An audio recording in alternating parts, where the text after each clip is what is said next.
Bonjour, on se retrouve pour une nouvelle vidéo où je vais vous présenter mes habitudes livresques littéraires de lecture pour que, encore une fois, on apprenne un peu mieux à se connaître, surtout vous, et surtout parce que c'est le genre de vidéo que j'aime bien tourner, que je trouve plaisante à regarder, qui permet de tisser du lien aussi avec la personne qu'on regarde régulièrement.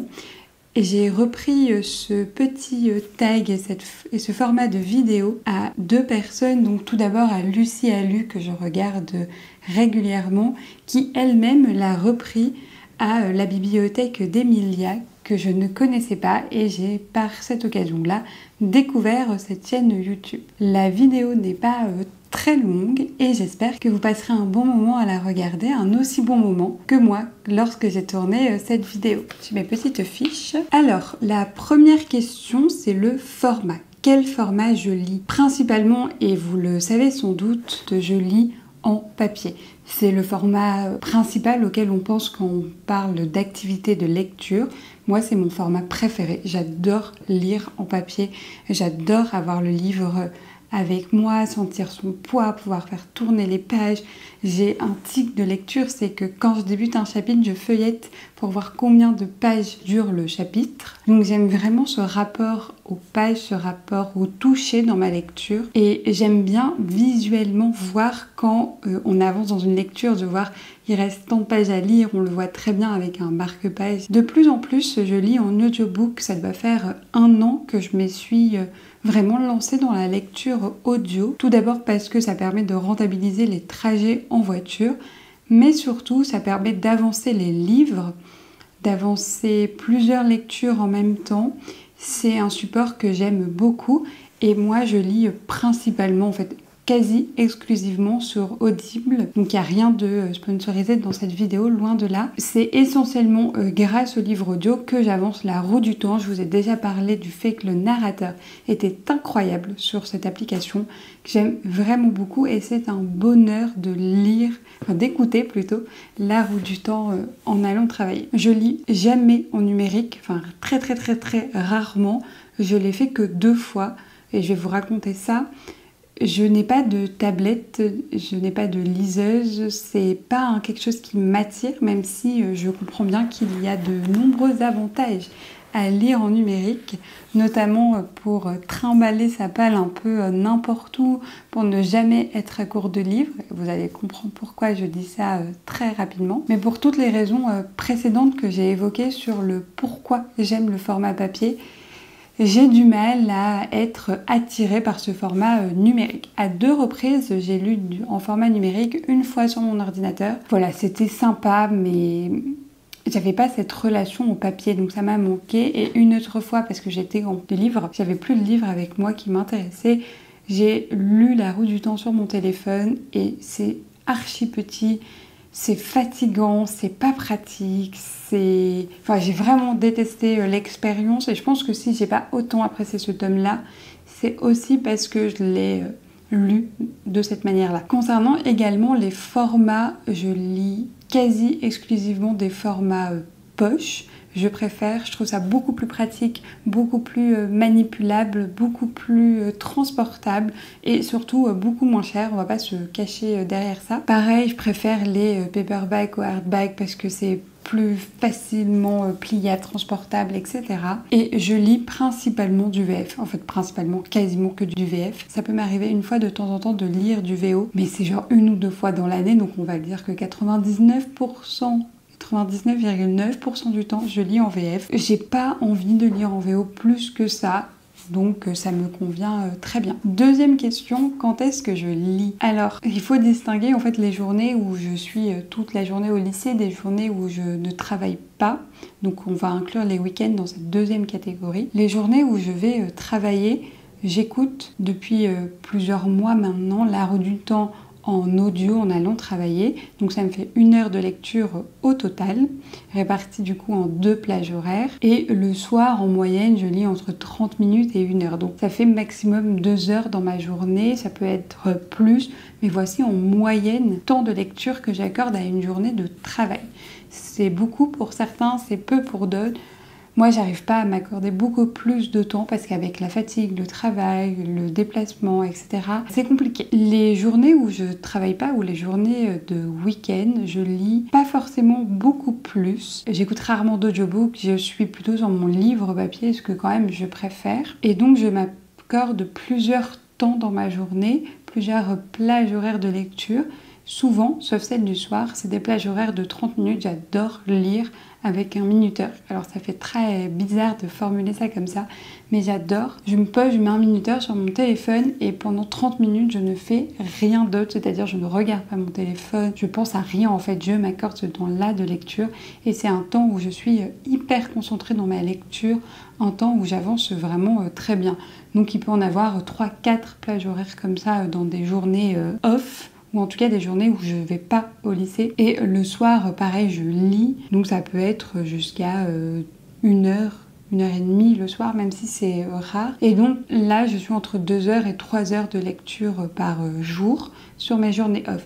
Encore une fois, ça peut sembler beaucoup, ça peut sembler très peu, mais c'est le temps que moi j'ai réussi à dégager à la lecture. Alors évidemment que j'aimerais bien en dégager beaucoup plus, mais c'est difficilement compatible avec mon emploi du temps et ma vie personnelle et professionnelle. Habitude de lecture que j'adore et que je chéris quand je travaille pas, c'est de me lever, prendre un thé et lire au lever. Commencer ma journée par lire une demi-heure sans rien faire d'autre, en prenant le temps de me réveiller, d'émerger avec la lecture. J'adore, c'est mon moment plaisir de la journée. Et pareil, le moment aussi que j'adore pour lire, c'est après un repas, se poser, digérer tranquillement dans un plaid avec une lecture, ça j'adore. Vous l'avez sans doute compris, mais moi je suis une lectrice de chaque instant. Dès que j'ai 5 minutes, je prends un livre, je lis. J'aime bien faire ça, j'aime bien lire dans les transports en commun, ça me dérange pas de lire que 10 minutes, d'arrêter. Je vous parlais d'une demi-heure tout à l'heure. Ça va avec mon mode de concentration qui me permet de lire dans n'importe quel contexte, ce que j'estime être une chance, mais aussi dans n'importe quelle plage horaire définie, parce que je peux très facilement rentrer, sortir d'une lecture sans que ça me pose problème, et j'ai d'ailleurs plus de facilité à faire ça qu'à lire des heures et des heures. Je préfère lire par petits bouts qu'avoir une plage horaire très longue de lecture, où j'ai du coup plus de mal à me concentrer sur une seule tâche. Alors question numéro 3, intéressante, avec qui je lis ? Principalement toute seule. La lecture est une activité plutôt solitaire, même si j'adore lire à plusieurs. J'adore être dans la même pièce que quelqu'un et qu'on soit deux à lire, voilà, enfin qu'on soit plusieurs à lire.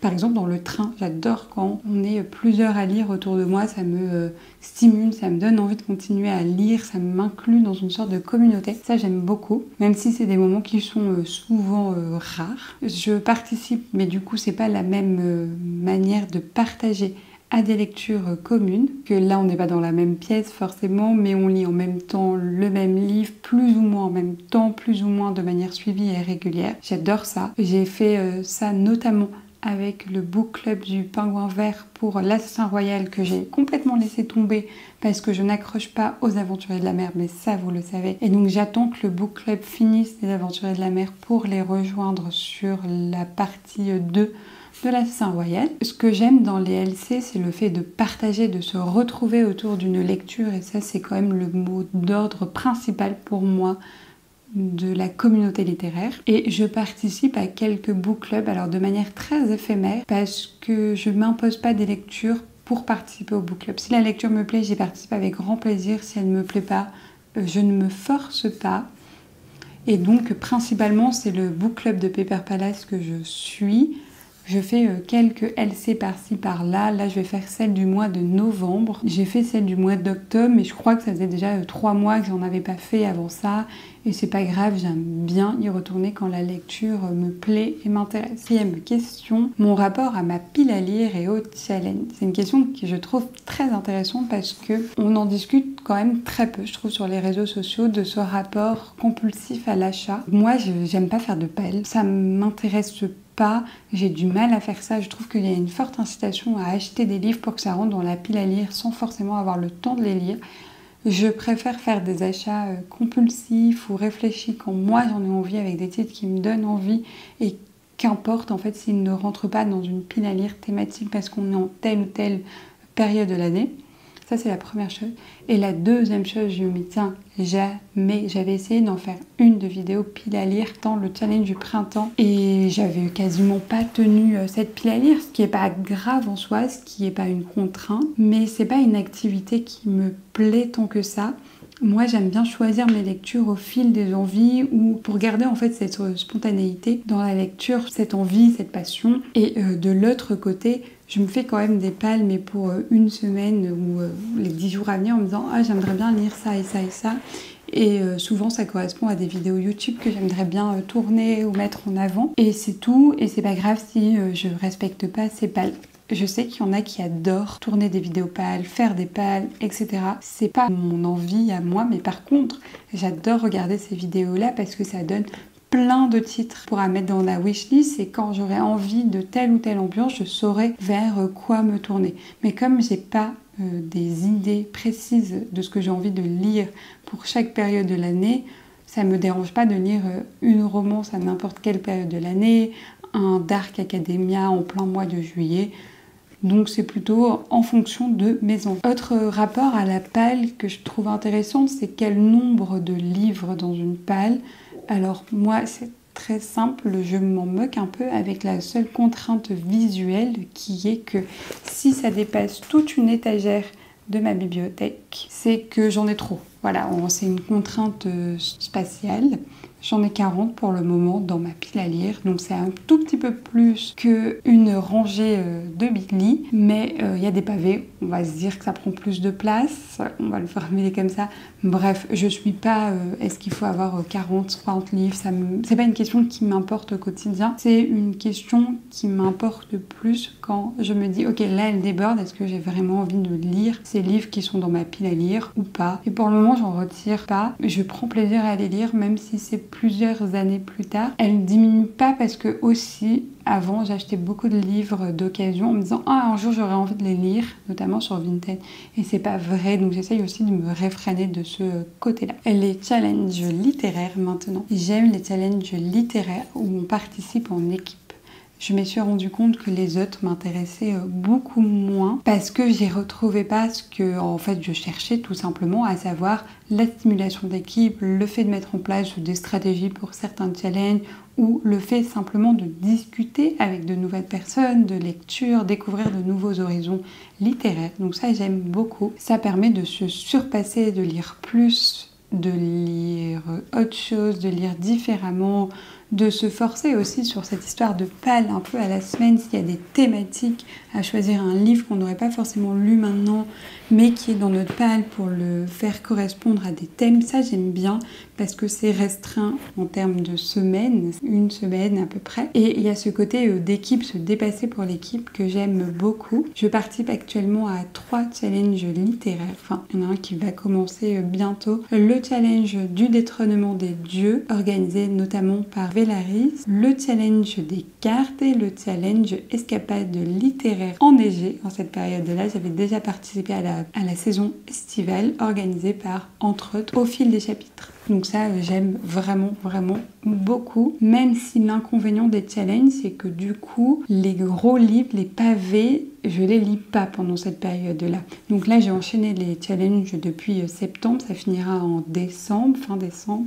Je pense faire une pause après pour pouvoir lire les gros pavés parce que les pavés ne marquent pas forcément beaucoup de points dans ce challenge. Bref. Et maintenant, le traçage de mes lectures. Alors, j'ai un cahier depuis 2 ans et demi, où je marque juste le numéro du livre, donc c'est le combientième de livres lus dans l'année, qui pour moi est une année scolaire, parce qu'encore une fois ça a plus de sens pour moi. Donc le combientième de livre, c'est le titre du livre, l'auteur, la date de début et la date de fin de ma lecture.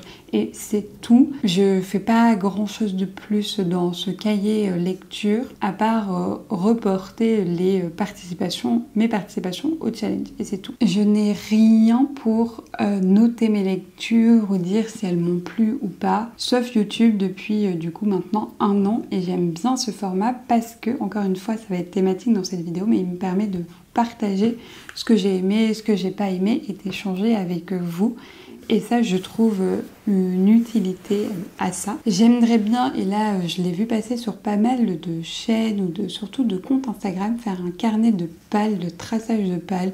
Alors je vais y réfléchir sur quelle modalité. L'idée ça serait en fait d'inscrire le mois d'entrée de certains livres dans ma palle. Donc par exemple au mois de novembre j'ai acheté ce livre, ce livre et ce livre, et voir si à la fin du mois je les ai lus ou si je les ai lus le mois suivant ou beaucoup plus tard, ce qui permet aussi de dater l'arrivée dans la palle. Alors je suis un peu sceptique sur ça, non pas sur la méthode que je comprends et que j'approuve, mais parce que j'utilise une méthode proche, même si elle est largement faillible. C'est que comme ma palle est rangée dans une étagère, bon alors elle n'est pas là ma palle, elle est tout en bas ici, je sais quand est-ce qu'ils sont arrivés dans ma palle en fonction de leur position à peu près dans l'étagère. Exemple, ce livre-là serait beaucoup plus ancien que ce livre-là. Bref, c'est largement infaillible parce que des fois je me dis ah j'aimerais bien le lire, je le sors et je le remets un peu n'importe où, même si j'essaie d'y faire attention. Mais voilà, j'aimerais bien peut-être mettre en place ça. Je sais pas trop, je me laisse le temps d'y réfléchir. Ça sera pas pour novembre et décembre, mais sûrement pour janvier si je le fais. Autre application, j'ai Goodreads aussi, dont je me sers uniquement pour un usage personnel. Je ne suis personne sur cette application, je n'ai pas ma palle dessus, je n'ai pas tous les livres que j'ai lus, je n'ai pas de wishlist, enfin vraiment, je m'en sers uniquement pour une seule raison qui est le calcul que peut faire Goodreads en transformant le nombre de pages lues en pourcentage de lecture du livre lu. J'adore faire ça. J'adore rentrer le nombre de pages que j'ai lues et voir que j'ai lu 30%, 60%, etc. Surtout pour les gros pavés ou les livres qui me motivent pas plus que ça. Parce que un gros pavé avancé de 100 pages, ça fait pas beaucoup en termes de déplacement du marque-page ou en termes de numéro de page. Mais je trouve que du coup ça te motive cette histoire de pourcentage. Voilà. Donc c'est la seule raison de pourquoi j'utilise Goodreads. Donc sur Goodreads, il y a un tiers des livres que je rentre. Des fois, je note et je mets souvent 5 sur 5 parce que je prends pas le temps de réfléchir à la note et que ça ne m'intéresse pas. Mais voilà l'usage exclusif que j'en fais de Goodreads. Et 6e question que je rajoute, c'est est-ce qu'il y a des habitudes de lectrice que j'aimerais bien rajouter ou à l'inverse supprimer? Alors supprimer, je ne pense pas parce que ça fait des années que je lis comme ça et du coup, je suis plutôt ok avec ça, c'est ce qui me correspond, c'est ce qui me va.